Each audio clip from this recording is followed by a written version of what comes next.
Okay, let's just record it. All right. So we're holding Likutei Moharan Torah Chaf Aleph. We were in the process of recapsulating the Torah like we always do. We explained as Sechel B'chinas Ocha, Sechel B'chinas Kedem. There is a Sechel which is a natural Sechel, and there's a Sechel which is a supernatural Sechel, which is endless and doesn't begin, doesn't end. We also mentioned that the natural Sechel is a Sechel that belongs to this world. This world is a world of beginning and end. So whenever it is, the mind has an unique ability to disbelieve, not to believe something that it doesn't want to believe. People have the ability to do that. The minute they believe in something, they see everything from that point of view. The minute they believe in something else, they see everything from that point of view. All this is teaching us, as Rabbeinu says in this Torah, the way to get the Sechel B'chinas Kedem, which is a Sechel of Olam Haba, which is a Sechel that has no limit. It has no beginning, has no end. You do that in this world by staying away and shunning from indulging in this world. Your mouth has to say only the things which are true. Your nose means you have to be Erech Hapayim, you have to be Shemayim, you have to fear Kadosh Baruch Hu. Your ears means you have to believe in Chachamim, you have to be eager to be told off, to be admonished, because otherwise how are you going to learn? It's not about an ego game. Then you have the eyes. The eyes means you close your eyes from seeing bad. This world is exactly the opposite on each and every one of them. The mouth, you say whatever makes it work. You're Shemaim, you're afraid from, things that can harm you, either physically, financially, emotionally, whatever it is. It has nothing to do with the Olam Haba. Everything is Olam Hazeh. The ears, you want to only hear things which are pleasant. You don't want somebody telling you off. I mean, who the heck are you to tell me? Take a look at yourself before you take a look at me. And the eyes, well, yo, man,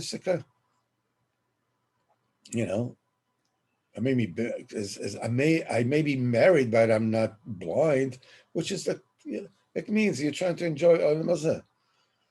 When you enjoy Olam Hazeh, and it goes to very, very subtle resolutions. Each one has its own level of getting higher, of how truthful you are, how Yeshemaim you are, how truthful you are with yourself, how truthful you are with other people. I mean, you can be lying to yourself and living in denial, and so forth and so on. In fact, we all are basically living in denial. But the keli to, instead of get the wisdom of Olam Hazeh, which is fractal, which is step by step, which is limited per definition, and get a Sechel B'chinas Olam Haba B'chinas Kedem, you do this by subjugating the seven Nukvi Harosh to the Das in each one of them. Truth, Yira, Manas Chachamim, not looking when you're supposed to look. And then Rabbeinu told us that particular principle of the seven directed to the eight exists in other manifestations. We mentioned one of them is Sukkah. the 7 uncovered, and which enabled us to get the Sechel Pchinas Kedem. We mentioned the Kiddush and the 7 days of festivities after the marriage, which is the 7 which receives from the 8th. The 8th comes first, and then come the 7. We mentioned Allah Aleinu Yemei Avelos.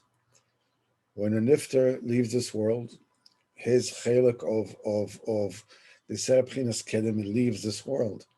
The Avelos, the mourning that you mourn for that particular person, that compensates for the light that he was bringing to this world while he was alive. And the same thing happens with the evening of Yibum, which encompasses, which sort of like manifests itself in the image of Miriam, that the Miriam was talking about. She damaged the Oraponim by disrespecting Moshe Rabbeinu, because Moshe Rabbeinu, vis-a-vis everybody, is Bchinas Kedem. He is himself Kedem. Moshe Rabbeinu, vis-a-vis the Kodesh Baruch Hu, is Bchinas Ochar Bevadai. But for us, Moshe Rabbeinu is Kedem. So that's why when we talked about the seven receptacles of the candelabra, by Moshe, by us, say the truth, have your shemaim, chachamim, don't look at when you're supposed to look. Moshe Rabbeinu, the mouth is already pale pe'adaber, mouth to mouth. Whatever Moshe Rabbeinu says, HaKadosh Baruch Hu says. The nose, Moshe Rabbeinu, is total honor, is a total honor, a total modesty to the nth degree. He's mamishnav, nachnuma. The ears is total faithfulness. Bechol beisin emanu. Kodesh Baruch Hu trusts Moshe Rabbeinu with everything. Moshe Rabbeinu does not say anything Kodesh Baruch Hu doesn't want him to say. In the eyes, it's a tmunas Hashem Yabit. He sees the picture of Hashem, the image of Hashem, which means also a total, an absolute balance between what not to look at because it's beneath you, and what not to look at because it's above you. It's above your station. When you look only straight like that, is called Tmunas Hashem Yabit. Miriam spoke to Aaron about Moshe. With this, she damaged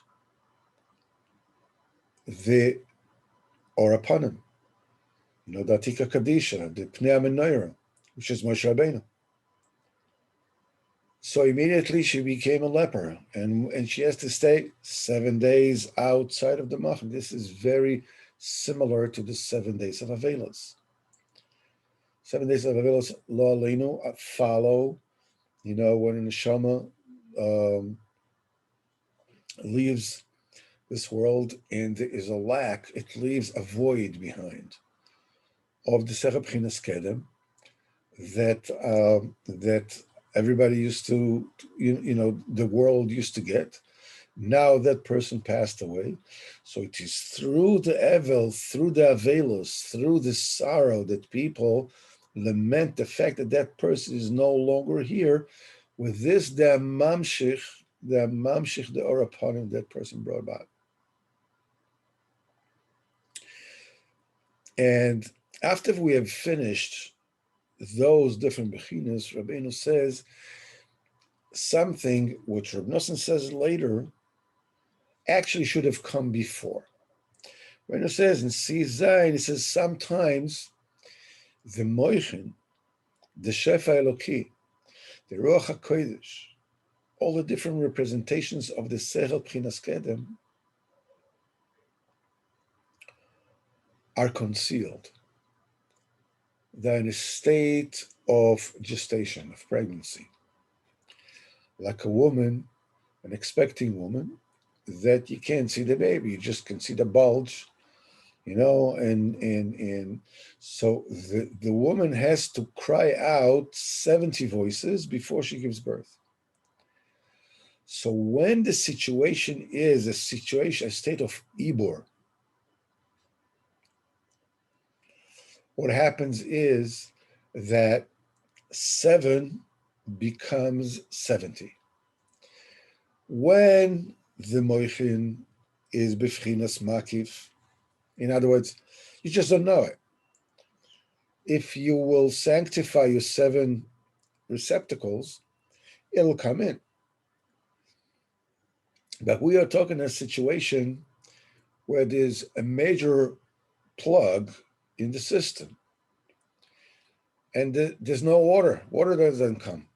There's no sechel coming. It doesn't even come to an accessible bechina of makif, of a circumferential sechel, that you'll be able to get it, by working on the shivas nerons. It doesn't even come in. It's pregnant. It's closed off. Now the 7 has to become 70. Yeah, the 70 koilos that the Yoledis cries out before she gives birth. Rabbeinu says this is the Shivim koilos that David HaMelech said on the water. And we went through quite at length at each one, the Sheva koilos, the 7 voices that David HaMelech said on the water. Each one is comprised of 10 voices. These are 10 pesukim. So altogether, these are 70 voices. Rabbeinu says when a person is in a situation where the moichin of his Torah and the moichin of his tefillah eludes him, it's like you're standing in front of a brick wall. You just don't get it. It just doesn't come in. You can't daven and you can't learn. Rabbeinu says that what you need to do is you need to cry out. The same way that a yoledes, a woman who's giving birth, has to cry out for 70 voices. And that creates the breach, breaks the water literally, and a birth is happening. Every single birth, physical or spiritual, follows the same principle. So Reb Nosson explains after the end of this Torah that really the proper order of things should have been, or is, first of all, the moichin, the intelligence, the seichel, is totally hidden. It's ibor. It doesn't even come into the circumference. That which is beyond you, that which you don't yet know. And what you need to do then is you need to cry out. You need to cry out about your tefillah. You need to cry out in learning Torah. When you do this, you breach the dam and the water breaking. And what happens is that the seichel, the wisdom, come in and becomes a makif, a circumferential seichel, that which is beyond you. And then, as you're working on your 7 midos, as your 7 receptacles, you bring in from makif, you bring it to pnimi. Now you understand it. Now you know it. This is the proper way. This is the right order for things to come. It's pregnancy, you're bringing to makif. From makif, you bring to pnimi. This is the way for things to go. But Rabbeinu says at the end of this Torah, Rabbeinu says that this particular Torah was a teretz on a kasha, as we will get to, shehikshe b'mokom shehikshu. In other words, Rabbeinu went up to the Shemaim, and he went to wherever a place that he went to, and then they had a kasha. And the kasha over there as he's saying, is that how is it possible, Bichlal? How is it possible, Bichlal, to bring in the Makifin inside? Let me just take a quick look. What is he saying here?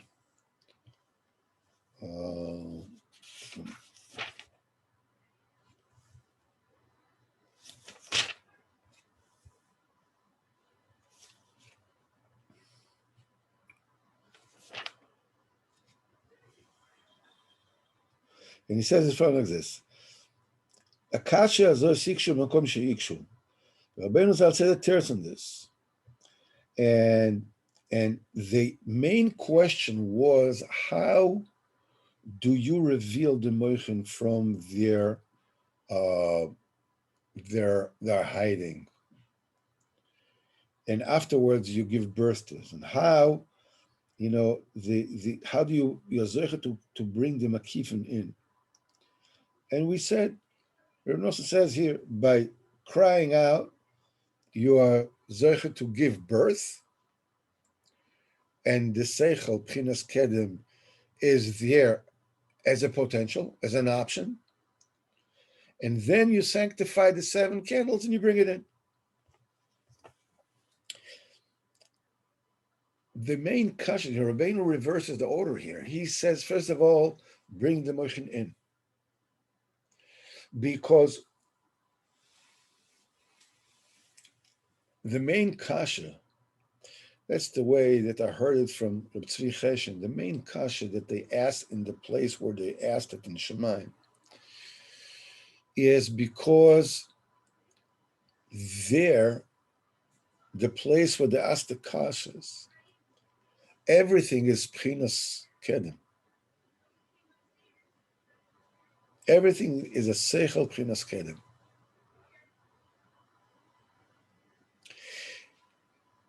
They have no tfisa. How is it even possible to bring a Seichel, which is Pchinas Kedem, into the straitjacket, as it were, of a world which is Kulei Ochar, was completely Ochar?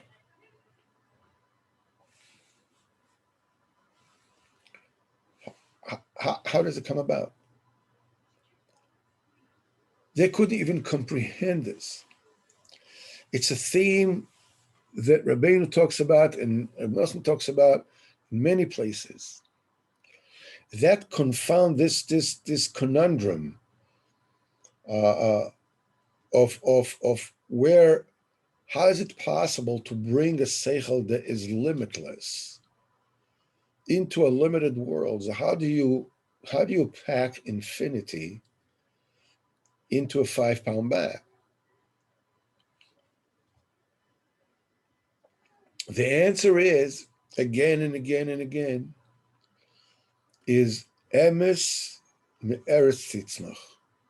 The truth comes down from the earth. It comes down from going down, not for looking for it up. You're able to get it by closing your mouth, by closing your nose, by closing your ears, by closing your eyes to anything you should not hear of this world. You get a seichel according to your kelim, which is mamish pchinas ein sof, which of course there's endless levels, one on top of the other.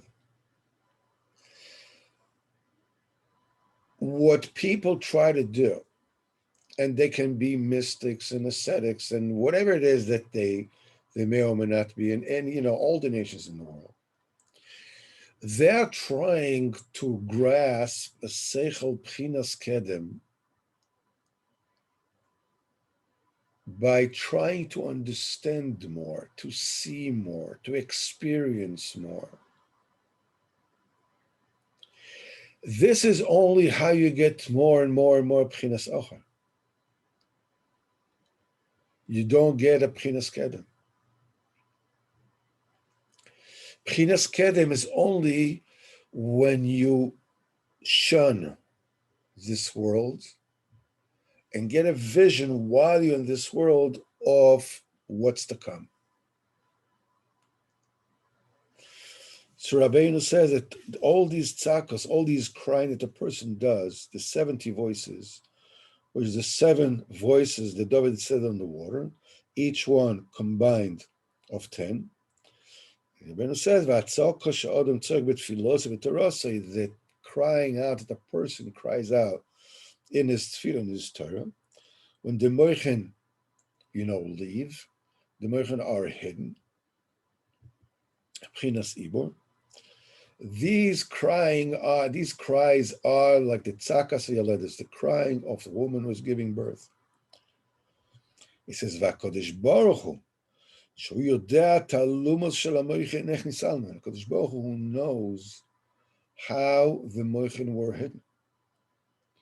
This in itself, this particular sentence, the sentence needs to be understood, because when the Kodesh Baruch Hu knows the talumos shel hamoichin ech nisalman, Kodesh Baruch Hu knows everything. Surely, what's the chiddush? The Kodesh Baruch Hu knows how. Apparently, it's a knowledge that has to do with us. Humazin tzakasenu. He's listening to our cries. We see the same thing in Mitzrayim. We just passed Pesach. Pesach comes out of Mitzrayim. Mitzrayim was the quintessential pregnancy, where Yaakov Avinu has 12 children and 70 people altogether coming to Mitzrayim. This is the secret of the you would say the anatomy of a neshama. How the neshamas, that came out from Adam Rishon. One of the ways that you map out the splitting up of the neshamas into smaller pieces, so that each one will be able to incarnate in this world and bring about a tikkun, is that from one whole, which is represented by Yaakov Avinu, Yisrael, has 12 children. This is what they called of 12 borders of Alachson. I don't know how to say it in English. Because basically, you see, there's up and down, and left and right and forwards and backwards. These are 6. In between, you have another 6 on the 45-degree angle. So you have 12 of those. It's called Shtemesar Gvulei Alos, and this is the seven tribes of Israel. And then they are divided into 70 sparks. This is represented by Yaakov Avinu came to Mitzrayim. In Mitzrayim, Am Yisrael is going into mamash, into a gestation, into pregnancy. That's what Kadosh Baruch Hu says to Moshe Rabbeinu. He says, "Anisai Elokim, did any deity, any force, any powers ever tried to extricate a goy mikerev goy, a nation from within a nation?" What is he talking about? He's talking about us, Am Yisrael. We were in Mitzrayim like an embryo in the stomach of Mitzrayim. There is a connection to Mitzrayim. Mitzrayim is the antithesis of Am Yisrael. But nevertheless, where was Am Yisrael created? Where did the pregnancy happen? In Mitzrayim. They made us suffer until Am Yisrael started crying out. This is, when did they start crying out? It says, Vayamas Melech Mitzrayim, and the king of Mitzrayim died. V'yanchu bnei Yisrael min avodah. Am Yisrael started groaning from the work. V'zaku bnei Yisrael shouted to HaKadosh Baruch Hu, cried to HaKadosh Baruch Hu, Vayishma Elokim, Vayeda Elokim, and HaKadosh Baruch Hu, none HaKadosh Baruch Hu heard. So what was going on? Because the control of Paroi was over Am Yisrael is the same kind of control in in many many ways, like the media has over the masses. The masses are basically captive by the media. And if anybody dares to say something against it, they're being extricated, they're being shunned.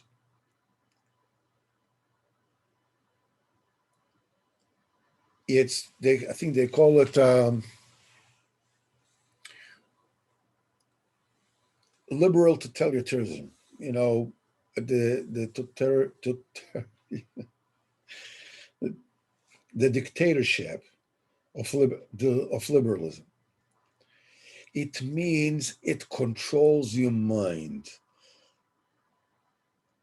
It doesn't tell you what to do. It tells you what to think. What is politically correct? What is not politically correct? It weaves a spell.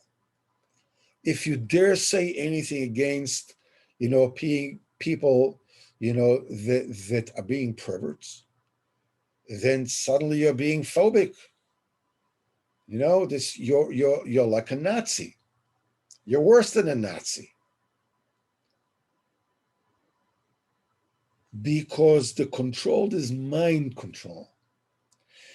The control of Paro on Am Yisrael and Mitzrayim was a mind control. This says it was B'kishuf.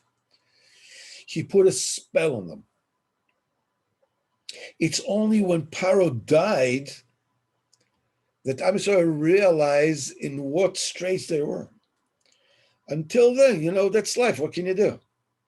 You do the best you can. It's only when the spell was broken, when Paro, the Am Yisrael started crying out, he says, Vayeda Elokim, Vayishma Elokim. And that comes Yetzias Mitzrayim. Comes the Moshe Rabbeinu, it's coming Yetzias Mitzrayim. All the Moichin come down in the Seder night. Moichin the Gadlus, Moichin the Katas, everything comes together, says the Arizal. That's the Kiddushin. Then comes the 7 days of Pesach, which is Shiva Simei Mishte. And during those Shiva Simei Mishte, this is when we internalize the Kiddushin. Like a Chosn and Kala realize, I'm married. Bah. Until now, I was just a bocher. I was just a bocher. Now, we're man and wife. It's a real thing. It's really happening. Each day of the 7 is against the 7 days of Pesach, and then comes Kriyas Yamsuf. Comes the opening of the Moichin, and it comes in. The Moichin come in. When the Moichin come in, comes the union of they got Shabbos and Mara.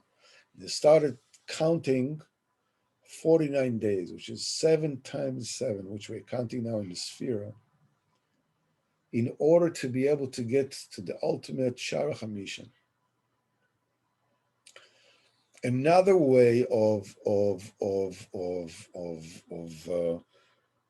dividing that Arizal says about the anatomy of the neshama is take 5 in every olam, which is nefesh ruach chaya, nefesh ruach neshama chaya yechida in the different olamas, and each one made out of 10 is talking about 50. Is the 50 gates of Bina. This has to do with the 49 days of Sphira and Shavuos when we get the Torah. It's all one thing. It's all one thing.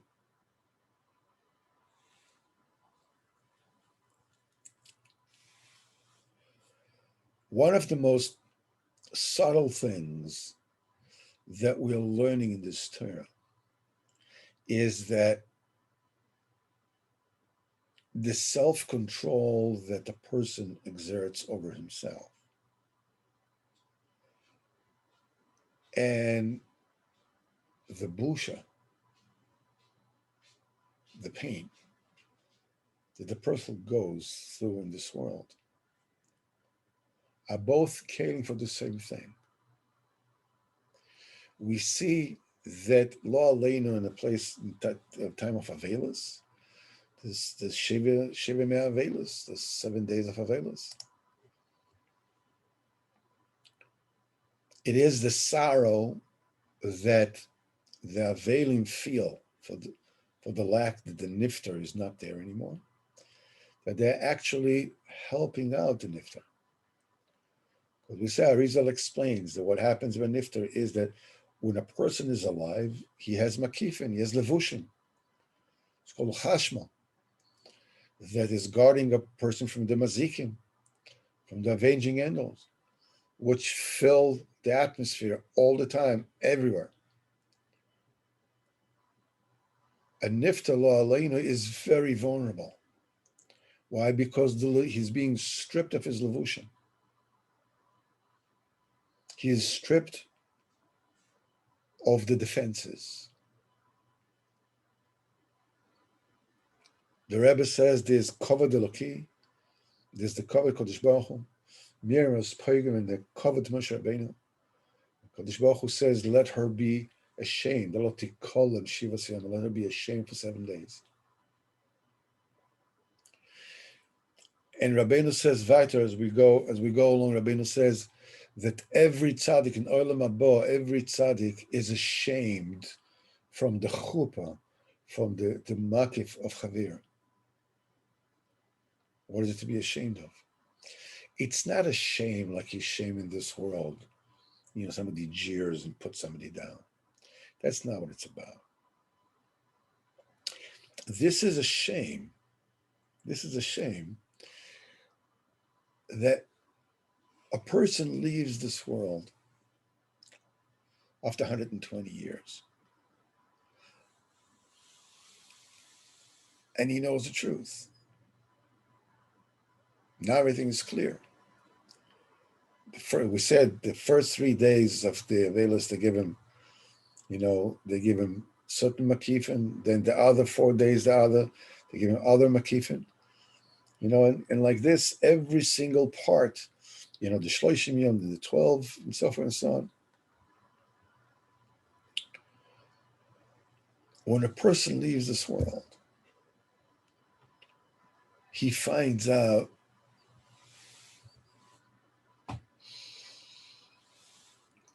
look what you could have achieved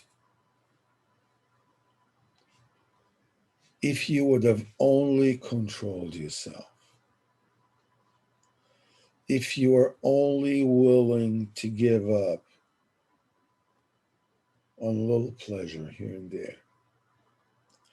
If you would only have cried out in your Torah and in your tefillah.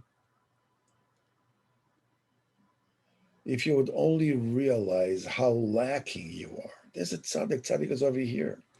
Rabbeinu says in Torah Ches, we learned that it's through the groaning that a person sighs and groans in this world of how lacking he is. What you can get in this world? What am I bringing to the table? What am I achieving? I should be embarrassed. A person who's not embarrassed, will be embarrassed in Olam Haba. Kal v'chomer, lo aleinu. People that don't keep any Torah mitzvahs.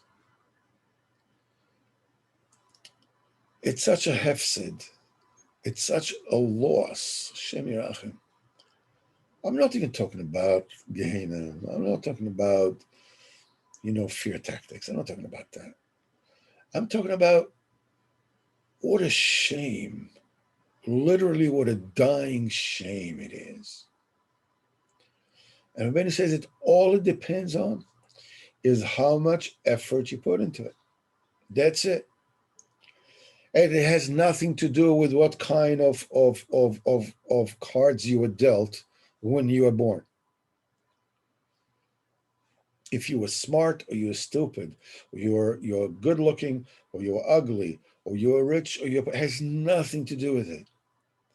It only has to do with how much effort you put in.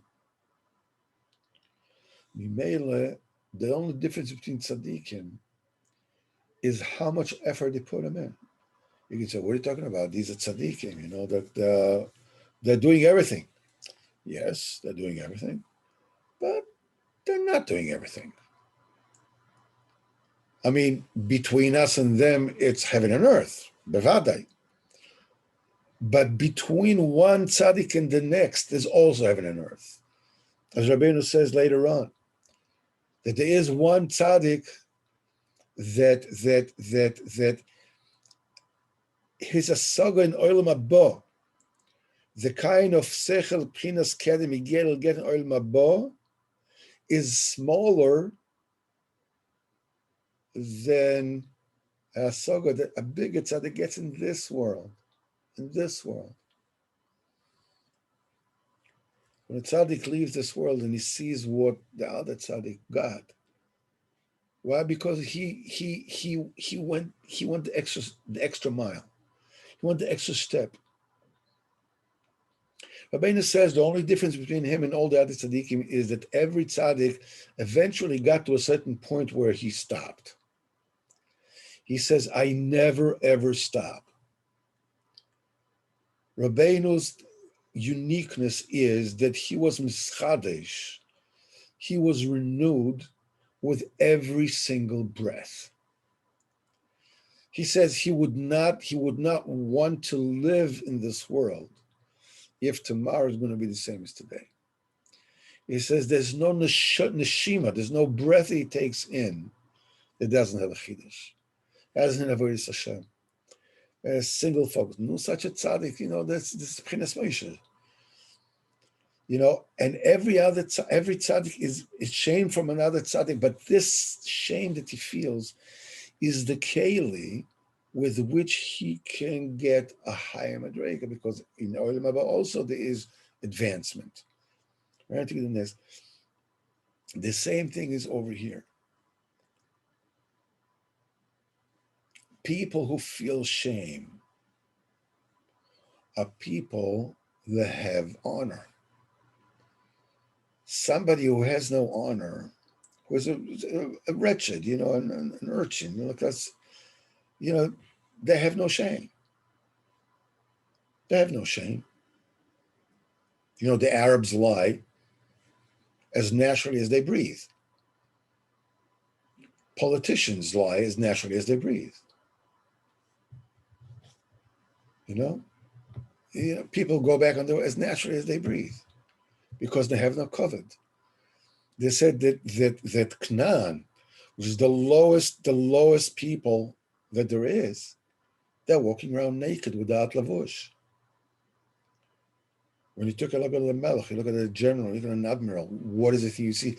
You see the lavush. You see the lavush. That's the thing that tells you the difference in the covet between a king and a duke and a general and an admiral. The difference is in the levushim. It's all the time the levushim.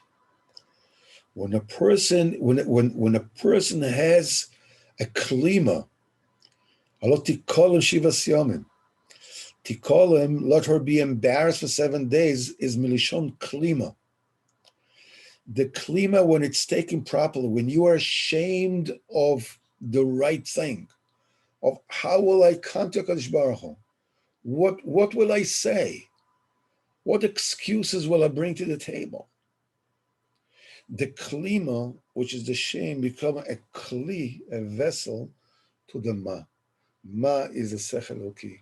The ruach chochma sheba mikodesh. Ruach tzviach chochma is called ma. The klima becomes a kli to the ma. This has a very, very important message to each and every one of us. And that is, we are so embarrassed at being who we are. We're embarrassed to feel the pain that we feel. We're embarrassed with the problems that we have in our lives. Shalom bayis problems, parnasa problems, whatever it is. And all in all, we taste bitter in our mouths, like we've bitten into a bitter almond or something. This is klima. This is the keli to receive the shefa eloki. If you direct yourself towards the shefa eloki, it's no fun. It's no fun in this world. But the last thing that we should mention today is that this world, I mean, not just Olam Hazeh, but this world, Bechlal, this creation, was created for pleasure. What? You're not breaking up. Type is achila, type is this, type is that. What are you talking about? No. The highest, Sefer says, the highest is oineg, is pleasure. As tisana gal Hashem. The lowest is nega. It's the same letters. But it's nega, this is tsaras, this is leprosy, this is shame. They're both ends of the same stake. If you decide that you want to pleasure yourself in this world, Shem Yerachem, you get the klima in Olam Haba. If you're willing to be embarrassed in this world, when the tzaddikim admonish you, when they give you often cup, it's no fun. If you're willing, because you know that it's going to get you closer to HaKadosh Baruch Hu, as Tisan Gal Hashem, then you're going to get the oinig, the pleasure you're going to get is the oinig of Olam Haba, which is oinig that has no end. You're going from one level to the next, one level to the next, forever, B'ezrat Hashem. So up to here, we will learn the shir for today of Likutei Moharan. B'ezrat Hashem, we will meet on Motzei Shabbos with Sipur Baal Shem Tov and Sichos Haran.